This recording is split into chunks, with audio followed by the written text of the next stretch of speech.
Thank you for inviting me to speak. I'm just one member of a team based in the Ministry of Agriculture, and unfortunately I do have to rush off after I give this presentation, but then come back later on at the lunchtime. I think for ourselves, we're like the PPP part of the people up here, because we're not private sector. I'm not private sector, I am government, although personally I'm a consultant, so I guess I am private sector.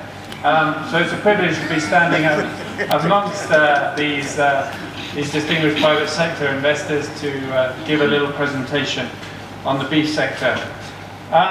Some of it has already been said by our director when she gave her presentation this morning of all the livestock, but we see that there's an increasing demand as Uganda becomes more affluent, more urbanized.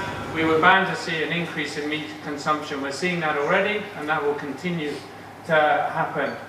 Here we see the difference between North America, Asia, and Africa, and the proportion of vegetable food and meat food and cereal food. And you see meat in Africa is very small at the moment, but it's going to increase. It will increase due to rising urbanization, rising incomes. Productivity growth is slower, underdeveloped value chains. And as a consequence, there will be a gap in developing.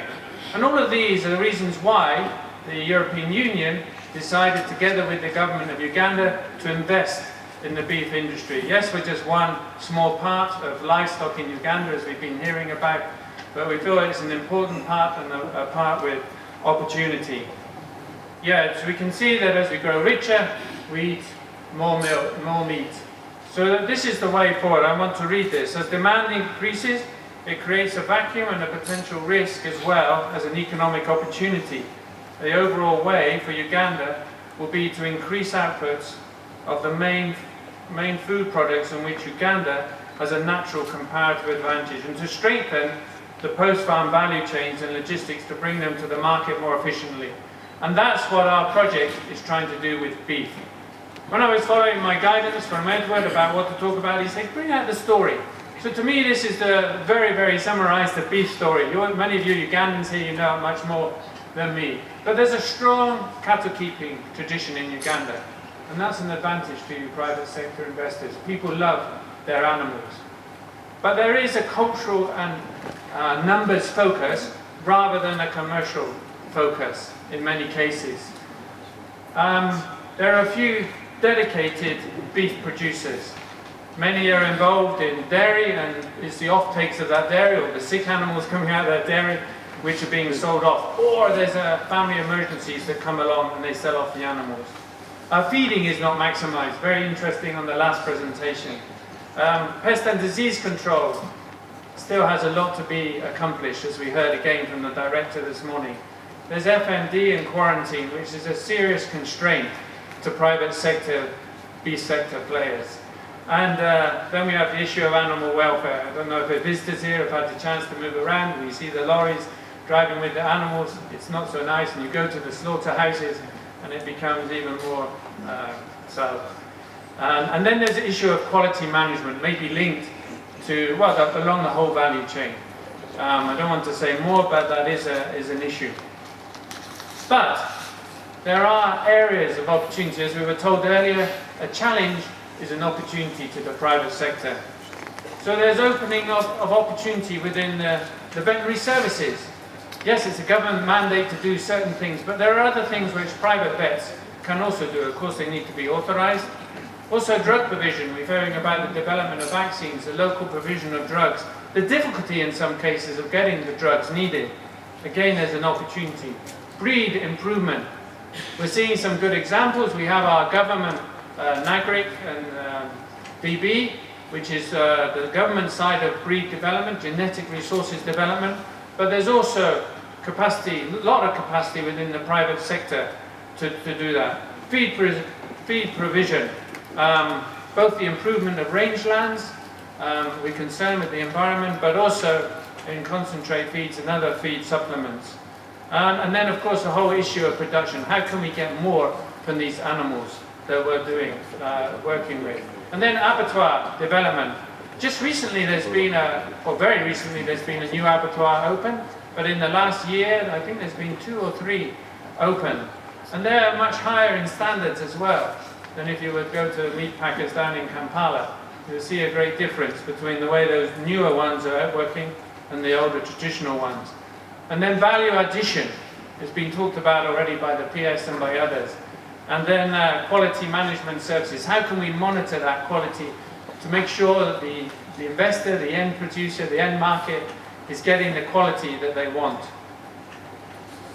And then ourselves, sitting between the private sector and the government, you know, what are the government priorities? Of course, policy enforcement. Somebody says Uganda has the best policies, but maybe the weakest enforcement, maybe. But certainly it's not the best. And we know that we can improve. Even within the ministry, we know there's areas of improvement. And many of you investors have experienced that. We experience it as we live in Uganda. Adequate manpower. Some of the reasons for that poor enforcement is the simple lack of manpower.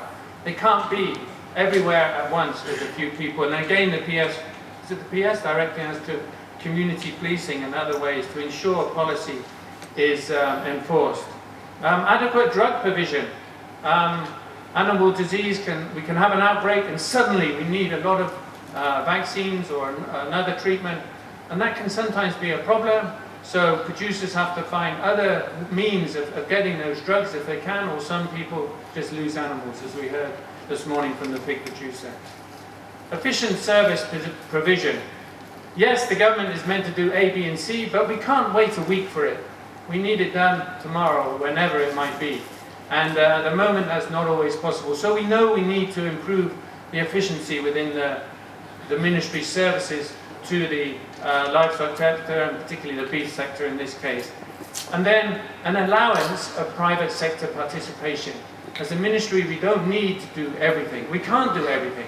Where can the private sector come in to fill those gaps quite legitimately and make our work on the government side more efficient, more effective, more available to the private sector? And so I'm part of MOBIP, which is a market-orientated and environmentally sustainable beef industry in Uganda. A bit of a long title, so we call it MOBIP.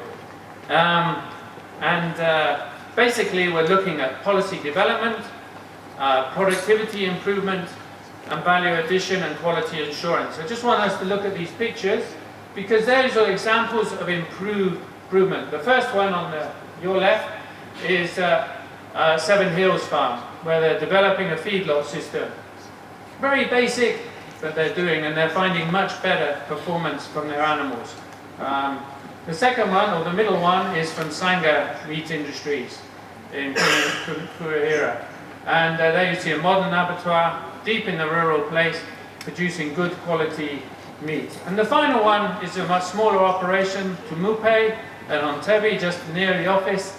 And you see there a small, I think it's a family setup, where they have the animals, they're producing quality meat to a high standard. So there is already signs of improvement, and there's an opportunity for investors to take that further and to expand that.